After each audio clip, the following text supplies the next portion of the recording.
Frères, je pensais à quelque chose ici. Il y a une question que nous avons tous déjà posée au moins une fois dans notre vie. Mais nous évitons d'en parler, c'est la question « Qu'est-ce qui va se passer exactement au moment où nous quittons cette terre, au moment où votre cerveau s'éteint, votre cœur cesse de battre et votre respiration s'arrête? Qui va chercher votre âme? Ou plutôt, quelqu'un va-t-il chercher notre âme? C'est une question intéressante, n'est-ce pas? Et frères, j'ai découvert que la parole de Dieu, la Bible, elle a la réponse pour nous, de manière définitive, très détaillée, pour ne laisser aucun doute. D'accord? Alors, je veux vraiment que vous regardiez jusqu'à la fin, parce que cela va complètement changer votre façon de voir la vie après la mort, d'accord? Avant de commencer, je veux juste vous demander de vous abonner à ma chaîne. Il vous suffit de cliquer sur le bouton sous la vidéo, de vous inscrire et d'activer la cloche de notification, parce que tous les jours, je veux vous aider à comprendre la parole de Dieu de manière simple et facile. Et je veux que vous sachiez qu'aujourd'hui commence le tableau parce que personne n'en parle. Je veux apporter des réponses aux questions que peu ont le courage de poser. Vous savez quand vous avez ce doute dans votre cœur, mais vous ne savez pas à qui demander, ou vous avez honte, ou vous n'avez pas le courage. Alors, j'espère que vous aimerez et écrivez aussi dans les commentaires si vous avez des doutes que je veux aborder dans les prochaines vidéos sur ma chaîne, d'accord? Alors commençons. Pour commencer à comprendre qui vient chercher notre âme, nous devons d'abord accepter une vérité très importante, la mort n'est pas la fin, d'accord? Pour ceux qui sont en Jésus-Christ, la mort n'est qu'un passage, d'accord? Mais pour ceux qui ont vécu loin de Dieu, c'est le début d'une éternité de séparation. Et la Bible est très claire sur la façon dont cette réception se produira dans chaque cas. Je veux que vous soyez attentifs à ce que je vais vous transmettre, car cela va radicalement changer votre façon de penser. Regardons donc une histoire que Jésus lui-même a racontée dans Luc chapitre 16. C'est l'histoire du riche et de Lazare. Ce passage, mes frères, n'est pas une parabole ordinaire, car il nous apporte de nombreux détails précieux en nous disant exactement ce qui se passe juste après que nous quittons la terre, juste après notre mort. Regardez ce que Jésus a dit à propos du riche et du mendiant Lazare. Il est écrit ainsi, « Le moment est venu où le mendiant est mort, et les anges l'ont emmené auprès d'Abraham. » Le riche est aussi mort et a été enterré, et est allé au lieu des morts. Là, en tourment, il leva les yeux et vit Abraham de loin avec Lazare à ses côtés. « Père Abraham, aie pitié de moi, cria-t-il. Envoie Lazare pour qu'il trempe le bout de son doigt dans l'eau et rafraîchisse ma langue, car je suis en agonie dans ces flammes. » Abraham cependant a répondu, « Mon fils, souviens-toi que pendant ta vie, tu as eu tout ce que tu voulais et Lazare n'a rien eu. Maintenant, il est ici en train d'être consolé et vous êtes en agonie. De plus, il y a un grand abîme entre nous. Personne d'ici ne peut traverser jusqu'à vous et personne là-bas ne peut traverser jusqu'à nous. Amen?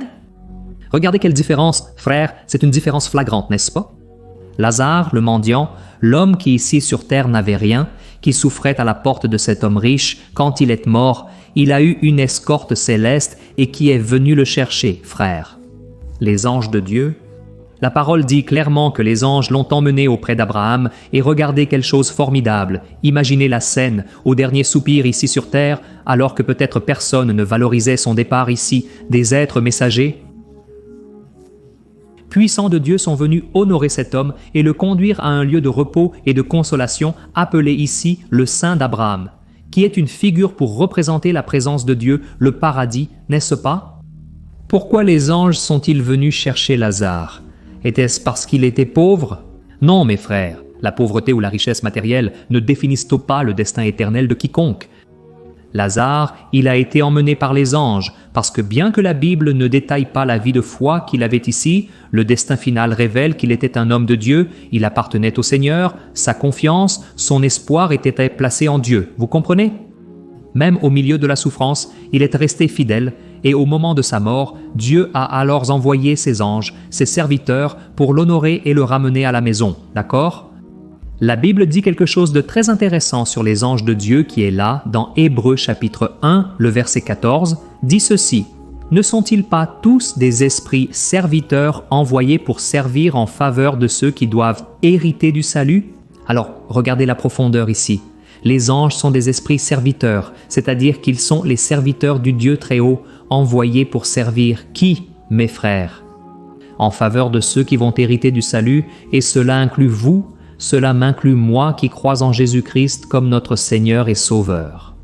Les anges nous servent donc dans la vie, souvent de manière que nous ne remarquons même pas. Ils nous donnent beaucoup de délivrance, ils nous protègent, ils nous guident et au moment final, ils ont cette mission glorieuse de nous conduire à la présence du Père. Alors, frères, c'est un très grand réconfort pour nous. Pourquoi? Nous pouvons être sûrs que lorsque nous mourrons, lorsque nous fermons les yeux ici, nous ne serons pas seuls dans le monde spirituel, qui est un monde où il y a des démons et des anges, n'est-ce pas? Mais les anges seront avec nous, tant que nous serons avec le Christ, n'est-ce pas? Mais alors, regardons maintenant l'autre côté de l'histoire de Jésus, cet homme riche. Qu'est-ce qui lui est arrivé? La Bible dit qu'il est mort et a été enterré, puis la Bible dit qu'il est allé dans le lieu des morts, et là, il était en tourment. Alors, frères, remarquez que la Bible ne dit pas que des démons sont venus le chercher. Il n'y a aucun passage dans la Bible qui parle d'une escorte démoniaque qui emmène les gens en enfer, d'accord? Ce que ce passage de Jésus nous montre est quelque chose d'encore plus profond et tragique.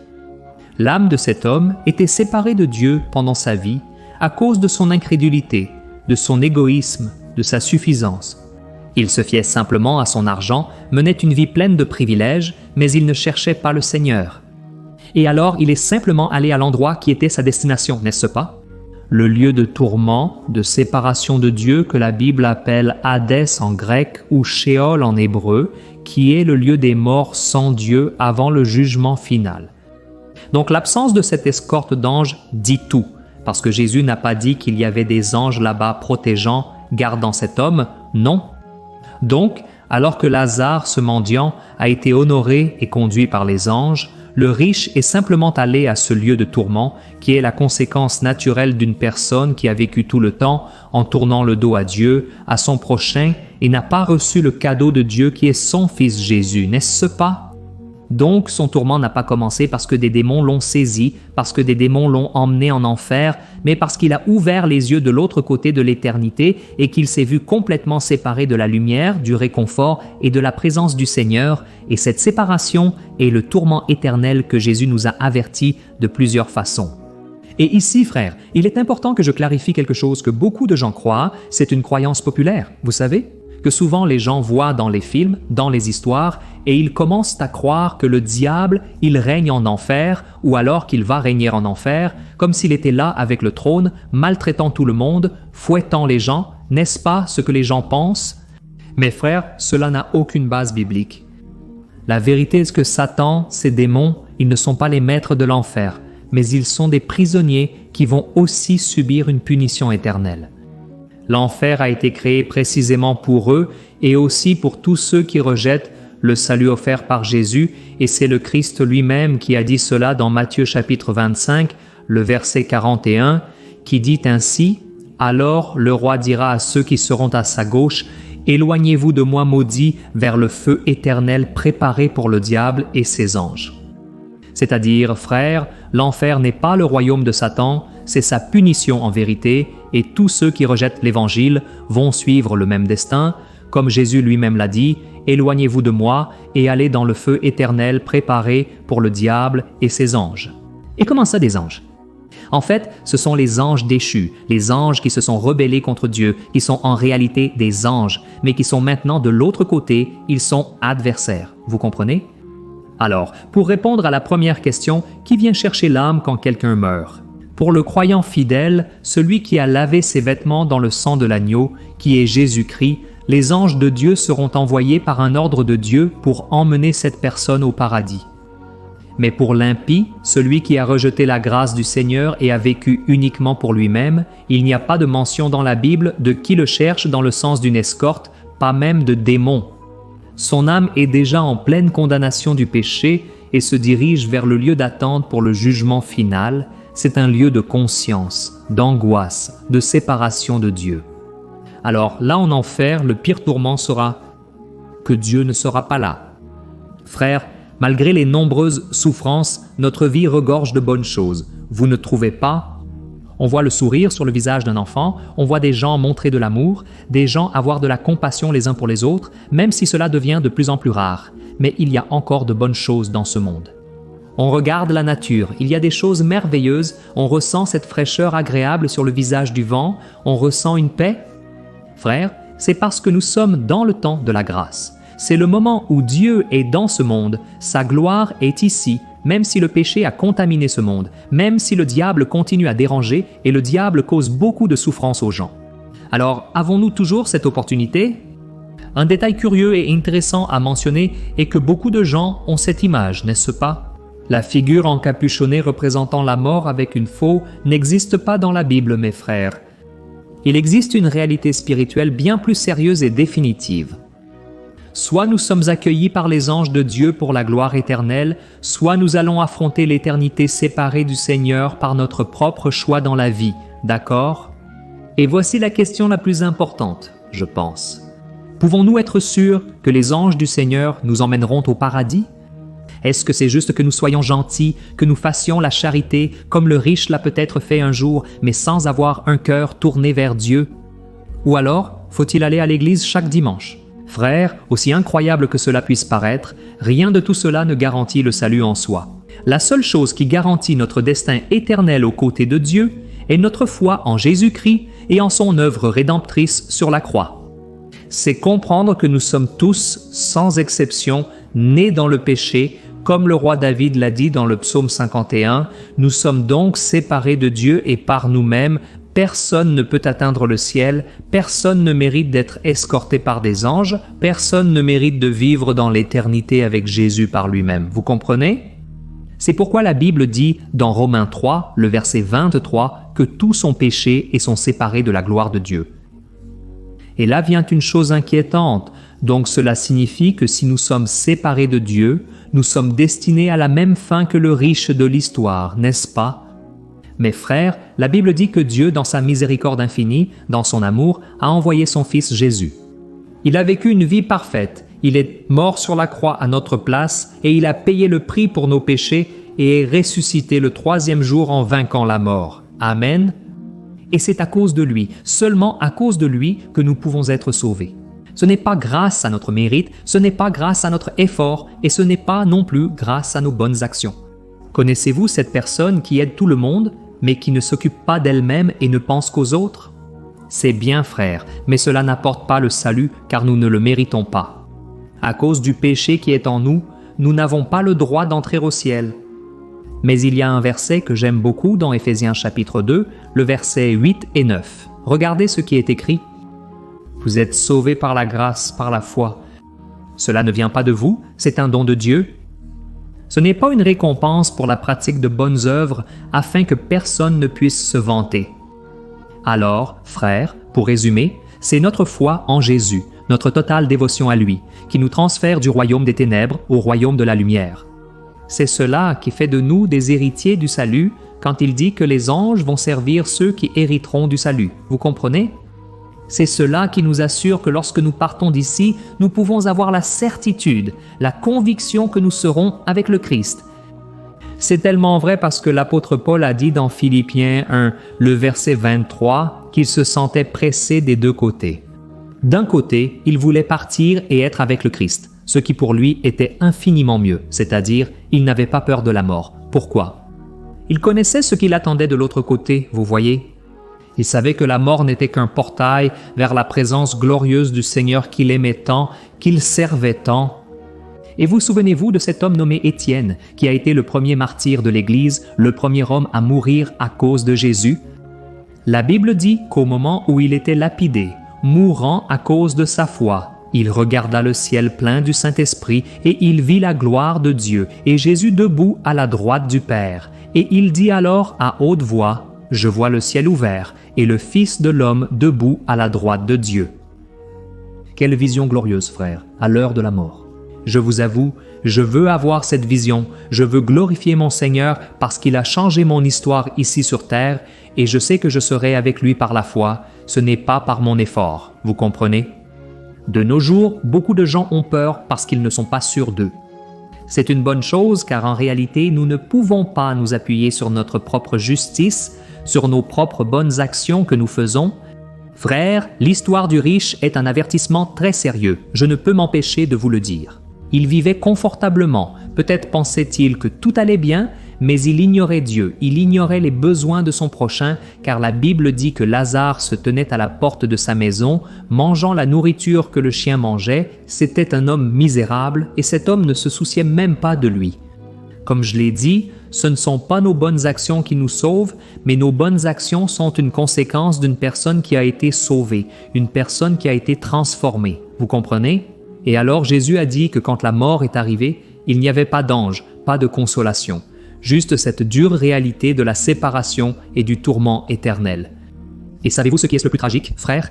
Il s'en est rendu compte trop tard, parce que là-bas, aux enfers, il voulait prévenir ses frères. Mais Abraham a dit qu'ils avaient Moïse sur terre, ils avaient les prophètes, c'est-à-dire la parole de Dieu, et que s'ils n'écoutaient pas la parole, ils ne seraient pas convaincus, même si quelqu'un ressuscitait des morts. Vous comprenez?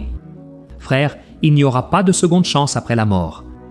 La Bible dit dans Hébreux 9:27 que les êtres humains sont destinés à mourir une seule fois, et après cela, tous vont faire face au jugement. Et quand nous serons au moment de régler nos comptes avec Dieu, frères, savez-vous ce qui va se passer? Dieu, il verra Jésus dans notre vie, et Jésus est notre avocat, c'est-à-dire qu'il défendra notre cause, et il dira: « Mon Père, j'ai payé le prix pour les péchés de ton fils et de ta fille. J'ai versé mon sang pour lui, il n'a pas pu se sauver, mais je suis mort sur la croix à sa place. » Frères, il est merveilleux d'avoir Jésus pour avocat. Alors, j'espère que vous avez compris ce message, et je veux vous dire juste une chose de plus, ne ignorez pas l'appel de Dieu, d'accord? Ne vous fiez pas à vous-même, ne cherchez pas les plaisirs éphémères de ce monde, car sinon vous n'aurez pas une escorte d'anges lorsque vous partirez d'ici. Mais je crois, frère, que c'est un message de confrontation, mais aussi de consolation, car lorsque nous comprenons que nous ne pouvons pas jouer avec l'éternité, cela génère en nous une crainte, vous savez? Et nous commençons à vivre selon ce que Jésus nous a enseigné. Nous commençons alors à comprendre que Dieu est bon, tout ce qu'il fait est pour notre bien, même la souffrance, frère, a une récompense à l'avant. Amen. Peut-être avez-vous passé toute votre vie à vouloir répondre à cette question et la réponse est dans cette vidéo que vous avez regardée ici maintenant. Peu importe comment vous êtes arrivé ici, l'important est ce que vous allez faire à partir de maintenant. Réfléchissez à ce message. Ne le laissez pas passer comme s'il était juste un de plus. Laissez l'Esprit Saint parler à votre cœur et moi, en tant que pasteur, je veux vous poser une dernière question. Si votre vie se terminait aujourd'hui, à cet instant précis, pensons-y. Êtes-vous absolument sûr de l'endroit où votre âme irait? Savez-vous, sans l'ombre d'un doute, qui viendrait vous chercher? L'escorte des anges de Dieu ou la solitude de la séparation éternelle? Votre nom est-il écrit dans le livre de la vie ou avez-vous des doutes à ce sujet? Ouvrez donc votre cœur, demandez pardon pour vos péchés et parlez avec votre bouche. Croyez avec votre cœur et dites ainsi: « Ô Seigneur Jésus, pardonne mes péchés. Écris mon nom dans le livre de la vie, je reconnais que je ne peux pas me sauver, je suis un pécheur, je suis imparfait, et je ne peux pas accéder au ciel par mes bonnes œuvres. Ô Seigneur, je te demande ici maintenant de me sauver, car quand je partirai de cette terre, je veux être sûr d'être en paix avec toi. Au nom de Jésus, mets en moi ton Saint-Esprit et je prends possession maintenant du pardon et du salut éternel en Christ Jésus. » Merci beaucoup Seigneur pour cette vidéo et pour cette opportunité. Je te remercie au nom de Jésus. Amen. Gloire à Dieu. Oh mes bien-aimés, regardez, je suis sûr que ce message qui a touché votre cœur touchera aussi celui des autres. D'accord? Alors, n'oubliez pas de partager. Je crois fermement que Dieu va faire un travail dans votre vie. Il a déjà commencé aujourd'hui, mais il a beaucoup plus pour vous. D'accord? N'oubliez pas de partager et je vous attends dans la prochaine vidéo. Que Dieu vous bénisse puissamment. Un gros câlin.